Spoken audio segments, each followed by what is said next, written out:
Hello students, today we are going to discuss our next topics in the chapter is matter around us pure. लेकिन उससे पहले हमें 3 important terms जो हैं उन्हें पढ़ना पड़ेगा बेटा. फर्स्ट टर्म है दैट इज malleability. Malleability क्या है? कहते हैं the property which allows the metals to be hammered or beaten up into thin sheets without breaking is called malleability. कहते मेटल्स की वो प्रॉपर्टी जिसमें मेटल्स को हैमर के साथ बीट करके उनकी थिन शीट्स बनाई जाएं, उस प्रॉपर्टी को क्या कहते हैं? malleability. इतना हैमर के साथ बीट करने पर भी वो ब्रेक नहीं होती मेटल्स, तो ये उनकी बेटा प्रॉपर्टी हो गई, right. It means they are so strong. उसके बाद हमारे पास सेकेंड टर्म है that is ductility. Ductility the property which allows the metals to be drawn और stretched into thin wires without breaking is called ductility. ऐसी एक और property जो मेटल्स में देखने को मिलती है कि उन्हें बहुत ज़्यादा स्ट्रेच किया जा सकता है विदाउट ब्रेकिंग, और उनको वायर्स में चेंज किया जा सकता है, मतलब उनसे वायर्स बनाई जा सकती हैं मेटल्स को बहुत ज़्यादा स्ट्रेच करके. तो ये भी उनकी प्रॉपर्टी होगी और इस प्रॉपर्टी का नाम क्या हो गया? डक्टिलिटी. उसके बाद थर्ड है हमारे पास brittleness. The property due to which non metals break into pieces on hammering. ये नॉन मेटल की प्रॉपर्टी है. इसमें नॉन मेटल ये कह रहे हैं कि नॉन मेटल्स को अगर हैमर के साथ बीटअप किया जाए तो वो बहुत ही छोटे छोटे पीसेस में टूट जाती है. तो इसे क्या बोलते हैं? ब्रिटलनेस. ब्रिटलनेस किसका ऑपोजिट है? यानी कि मैलिएबिलिटी और डक्टिलिटी का ऑपोजिट हो गया, right. Malleability and ductility are the properties of metals and brittleness is the property of non metals. ठीक है बेटा. उसके बाद जो आज टॉपिक हमने करना है दैट इज एलिमेंट्स. हमने आज एलिमेंट्स के बारे में पढ़ना है. एलिमेंट्स के बारे में इंट्रोडक्शन की जो डेफिनेशन थी वो हम कर चुके हैं. अब हम इसे पूरी डिटेल में पढ़ेंगे. Elements. An element is a substance which can not be split up into 2 or more simpler substances by usual chemical methods of applying heat or electric energy. कहते सिंपल मैथड्स जैसे कि हीट दे देना, heat energy supply करना या electric energy supply करने से element को simpler substances में तोड़ा नहीं जा सकता. इसकी एग्जाम्पल, एलिमेंट्स की एग्जाम्पल क्या दे रहे हैं? For example hydrogen is an element because it can not be split up into 2 or more simpler substances. Hydrogen कहते हैं एलिमेंट की एग्जाम्पल है क्योंकि इसे तोड़ा नहीं जा सकता सिंपलर सब्सटेंसेस में सिंपल मेथड्स के साथ. By usual methods of carrying out chemical reactions by applying heat, light और इलेक्ट्रिसिटी एनर्जी ऑन इट. इसी तरह ऑक्सीजन इज एन एलिमेंट. उसे भी केमिकल रिएक्शंस के दौरान सिंपल मेथड से उसके सिंपलर एलिमेंट्स में, सिंपलर सब्सटेंसेस में तोड़ा नहीं जा सकता, स्प्लिट अप नहीं किया जा सकता. On the other hand water is not an element. Water को एलिमेंट नहीं कह सकते क्योंकि वाटर को स्प्लिट अप किया जा सकता है उसके सिंपलर सब्सटेंसेस में. यानी कि वाटर से हम कुछ मेथड से हाइड्रोजन अलग और ऑक्सीजन को अलग कर सकते हैं. वाटर किससे मिलकर बनता है? हाइड्रोजन और ऑक्सीजन से. और उन्हें दोनों को, हाइड्रोजन और ऑक्सीजन को स्प्लिट अप भी किया जा सकता है वाटर सैंपल लेकर. उसके बाद an element cannot be split up into 2 or more simpler substances because it is made of only one kind of atoms. अब एलिमेंट को हम कह रहे हैं कि स्प्लिट अप नहीं किया जा सकता 2 या 2 से ज़्यादा सिंपलर सब्सटेंसेस में. क्यों नहीं किया जा सकता?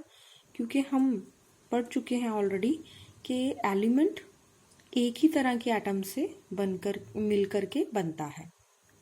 और an element is a substance which is made of only one kind of atoms. यही डेफिनेशन की थी ना हमने.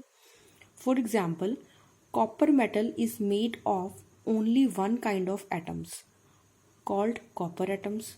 फॉर एग्जाम्पल वो कह रहे हैं हमारे पास ऐसी कौन सी एग्जाम्पल है एलिमेंट की जिसमें हमने ये देखा कि सारे के सारे जो एटम्स हैं वो आइडेंटिकल हैं, सेम है? कॉपर मेटल में क्या है, कॉपर के ही एटम्स हैं सारे के सारे। Similarly iron metal is made of only iron atoms, so iron metal is also an element. इसी तरह आयरन मेटल भी किसकी एग्जाम्पल है, एलिमेंट की। उसके बाद all the atoms of an element are identical, तो इससे हमने क्या कंक्लूजन निकाला कि सारे के सारे एटम्स एलिमेंट के क्या होते हैं, आइडेंटिकल होते हैं। The atoms of different elements differ in size and composition, एक ही एलिमेंट के सारे एटम्स आइडेंटिकल। हाँ, लेकिन ऐसा है कि अगर एलिमेंट ही डिफरेंट है तो उसके एटम्स का साइज, शेप, कंपोजिशन वो डिफरेंट होगा। ठीक है बेटा। Next,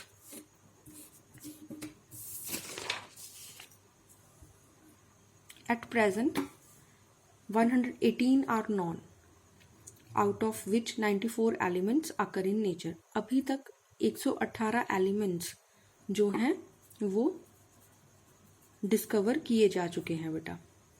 at present 118 elements are known, out of which 94 elements occur in nature, और उनमें से 94 एलिमेंट्स जो हैं वो नेचुरल हैं और 24 एलिमेंट्स जो रिमेनिंग हैं वो आर्टिफिशियली प्रिपेयर किए गए हैं।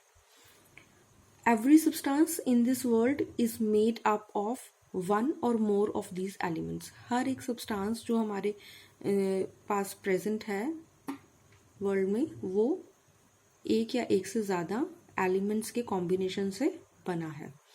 Example of common elements are, कुछ कॉमन एग्जाम्पल्स देख लेते हैं बेटा एलिमेंट्स की। Hydrogen, oxygen, carbon, chlorine, iodine, sodium, potassium, calcium, copper, silver, gold, zinc, iron, tin and mercury. ये सारी की सारी किसकी एग्जाम्पल्स हैं, एलिमेंट्स की।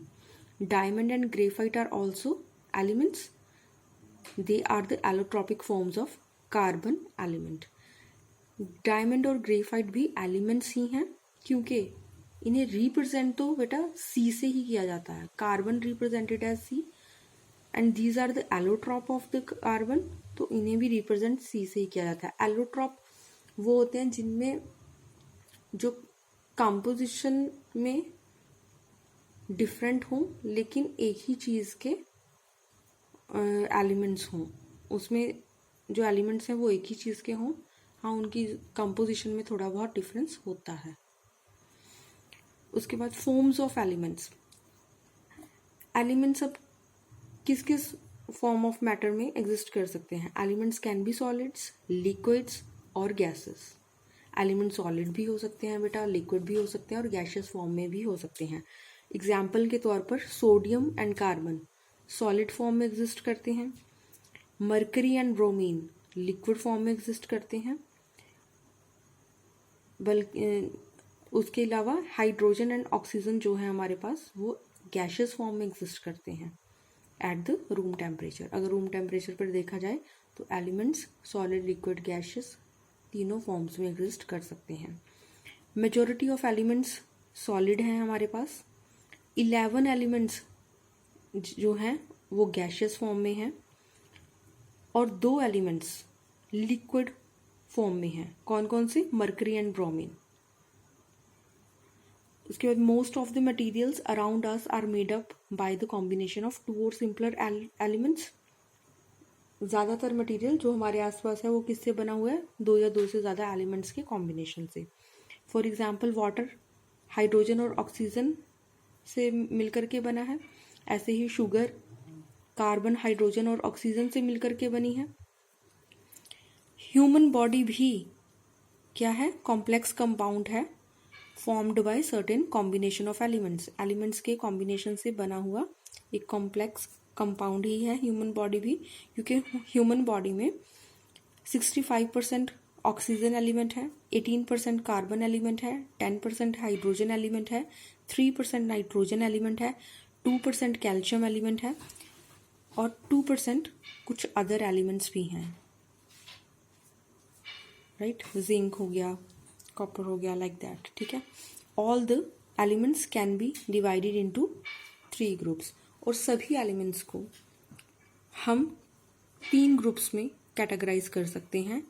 First is metals, non metals and metalloids.